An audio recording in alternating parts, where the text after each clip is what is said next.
आपल्या आयुष्यातील प्रत्येक दिवस आपल्यासाठी नवीन संधी घेऊन येणार असतो, पण कधी कधी आपल्या आयुष्यात असे प्रसंग येतात, अडथळे येतात आणि अडचणी येतात, त्यामुळे आपण आपल्या स्वप्नांवरती गिवअप करतो आणि आपण आपल्या आयुष्याची कंपॅरिझन दुसऱ्यांसोबत करतो।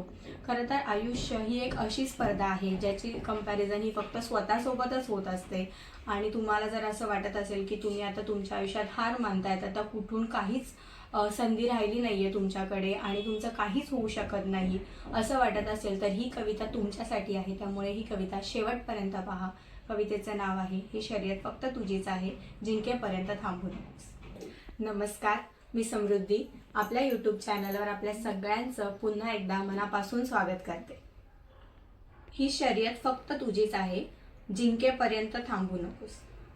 अडथळे खूप येतील, अडचणीही येतील, अडथळे खूप येतील, अडचणीही येतील, एक उत्तर शोधताना 100 नवे प्रश्न उभे राहतील। आयुष्याला भिडताना तू धीर मात्र सोडू नकोस। आयुष्याला भिडताना तू धीर मात्र सोडू नकोस। ही शर्यत फक्त तुझीच आहे, जिंकेपर्यंत थांबू नकोस। 4 पावले पुढे जाताना लोक तुला मागे खेचतील। 4 पावले पुढे जाताना लोक तुला मागे खेचतील। तुझी बरोबरी नाही करता आली ना, तर तुझी बदनामीही करतील।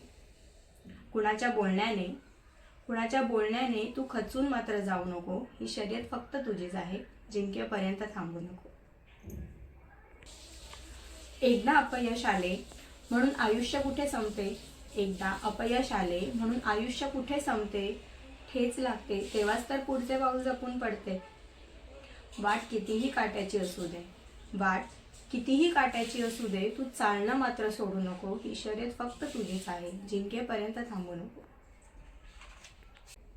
नाव जरी तेच राहिले, ओळख तुझी बदलेल। नाव जरी तेच राहिले, ओळख तुझी बदलेल। आज तुला ठोकर देणारा उद्या तुलाच सलाम ठोकेल। हरलास जरी आयुष्यात तू मनाने मात्र हरू नकोस। ही शर्यत फक्त तुझीच आहे, जिंकेपर्यंत थांबू नकोस। ही शर्यत फक्त तुझीच आहे, जिंकेपर्यंत थांबू नकोस। थँक्यू। कविता शेवटपर्यंत ऐकल्याबद्दल मी तुमचे मनापासून आभार मानते। तुम्हाला कविता कशी वाटली हे मला कमेंटमध्ये नक्की कळवा। कविता आवडली असेल तर शेअर करा, लाईक करा आणि आपल्या चॅनलवरती नवीन असाल तर सबस्क्राईब करा। थँक्यू।